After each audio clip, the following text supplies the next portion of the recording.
ہمیں معلوم ہے یہ بات سیاستدان نہیں کر سکتے، سیاسی جماعتوں کے لیڈر نہیں کر سکتے۔ قاضی فائز عیسیٰ جو تم نے فیصلہ دیا ہے چند دن قبل، تم نے آئین پاکستان سے غداری کی ہے۔ ہمارے آئین نے واضح طور پر لکھا ہے کہ کوئی بھی قادیانی اپنے دین کی تبلیغ نہیں کر سکتا، بے شک بے شک بے شک، اور وہ اپنے مذہب کو اسلام کا نام نہیں دے سکتا۔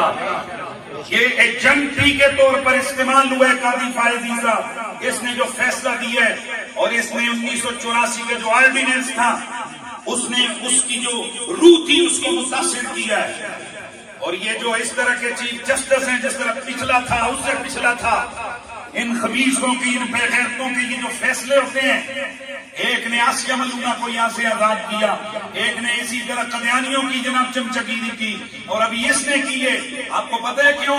یہ سب اس لیے کرتے ہیں تاکہ یہاں سے ریٹائرمنٹ کے ان کے سال 6 مہینے رہتے ہیں، تاکہ جب یہ ریٹائر ہوں تو یہ اپنے بیرون ملک اسائنمنٹ کیا بولتے ہیں سائلم اپلائی کر سکیں، اور وہاں اپنے جو جن کے یہ حق میں فیصلے کر رہے ہیں یہ ان کے جناب جا کر چمچگیر بن کے ان کے جناب ٹکڑوں پہ پل سکیں، اور یہ کہیں کہ جی ہم نے چونکہ آپ کے حق میں فیصلہ دیا تھا لہذا ہمیں ہماری جان کا خطرہ ہے وغیرہ وغیرہ۔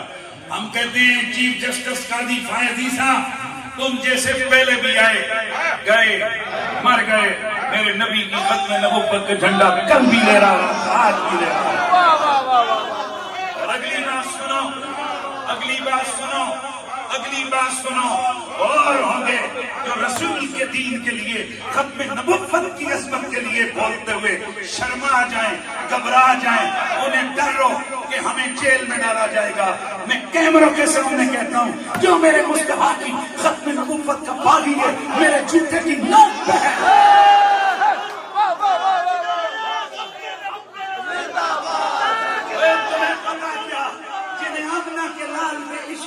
لگا ہوا ہو، جنہیں وہ لذت اور چشمہ ملا ہوا ہو، وہ ڈرتے نہیں ہیں کسی حکمران کی حکمرانی سے، کسی عہدیدار کی عہدے کی بڑھوتری اور بڑائی سے۔ ہم کہتے ہیں کہ فی الفور قاضی فائز عیسیٰ، تم نے تمہارا جو عہدہ ہے تم نے اس سے غداری کی ہے، تم نے قادیانیوں کے حق میں اپنا فیصلہ دیا ہے، اور انشاءاللہ یہ سپریم کورٹ میں یہ دوبارہ اپیل پہ اس فیصلے کے خلاف جائیں گے اور لارجر بینچ اس کا فیصلہ کرے گا۔ اور یہ فائز عیسیٰ جیسے انشاءاللہ جیسے یاد ہوگا آپ کو، میں نے ایک بار کہا تھا ایک خاص ڈکٹیٹر کے لیے جب ہمیں پاکستان کے اندر جس وقت حدود بل کے نام پر بے حیائی کی حمایت میں قانون بنایا گیا تھا، یہ فقیر ہے جس نے سب سے زیادہ مارے کھائیں، ایک نہیں دو نہیں کتنی بار ہمیں جیلوں میں ٹھونسا گیا۔ میں جب واپس باہر آیا تو میرے نمازی پریشان ہو کر مجھ سے دیکھ رہے تھے، تو میں نے ان کو کہا تھا یہ جس ڈکٹیٹر نے حضور کی شریعت کے خلاف یہ قانون بنوایا ہے یہ پاکستان میں ہی نہیں گھسے گا، یہ ایڑیاں رگڑ رگڑ کے یہ دفاع ہو جائیں گے۔ میں نے کہا تھا لوگوں یہ آمنہ کے لال کا غلام مولا علی کا ملنگ یہ اسی نمبر پہ بیٹھ کے عظمت شان رسالت بیان کرتا رہے گا۔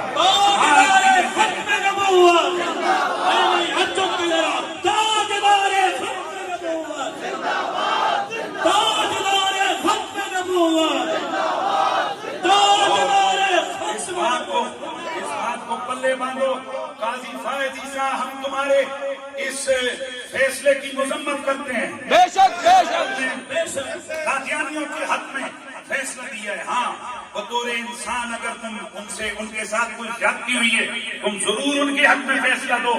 ہمارے نبی نے خود یہودیوں کے حق میں کئی فیصلے دیے، خلفائے راشدین کے دور میں بعض یہودیوں کے ساتھ زیادتی ہوئی غیر مسلموں کے ساتھ، خلفائے راشدین نے ان کے حق میں فیصلے دیے۔ ہاں اگر ان کی عزت، ان کی جان، ان کے مال کے حوالے سے ان سے کوئی زیادتی ہو رہی ہے تم ضرور ان کے حق میں فیصلہ دو، ہمیں نہ کبھی تکلیف ہوگی اور نہ کبھی بولیں گے۔ لیکن تم کا پاکستان کے اندر جو ہماری ریڈ لائن ہے، ناموس رسالت کا قانون ہماری ریڈ لائن ہے،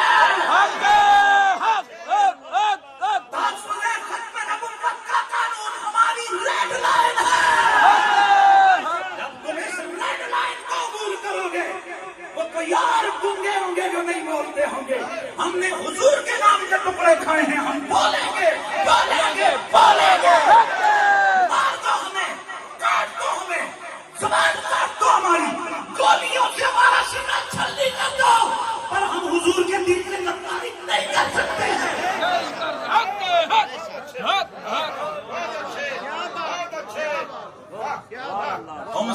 تم چھلے ہو کسی کے. ہم نے تمہارے خلاف کوئی بات نہیں کی ہے. تم نے جو کچھ گند بولا ہے پاکستان میں جو اس وقت حالات بنے, ہم اس پہ نہیں بولیں. یہ تمہارے ڈومین ہے, ہمارا ڈومین نہیں ہے. لیکن تم تحفظ ناموس رسالت کے حوالے سے گڑبڑ کرو گے, ہم بولیں گے. بولیں گے, بولیں گے. حق. اور اس وقت آپ لوگ بھی چیک کرنا ہے آپ نے, کتنے مولوی پاکستان میں گنگے بنیں گے اور کتنے بولیں گے. باتیں کرنی آسان ہوتی ہیں, گھر میں بیٹھ کے کسی بھی انگلی اٹھانا آسان ہوتی ہے, سرے بازار سرے فضل للکار کے بات کرنا اور ہوتی ہے. ہمیں نتیجوں سے کوئی فکر نہیں ہے, جو مرضی اس کا نتیجہ نکلے, لیکن ہم بالکل ڈنکے کی چوٹ پہ کہتے ہیں قاضی فائز عیسیٰ کا فیصلہ نامنظور ہے.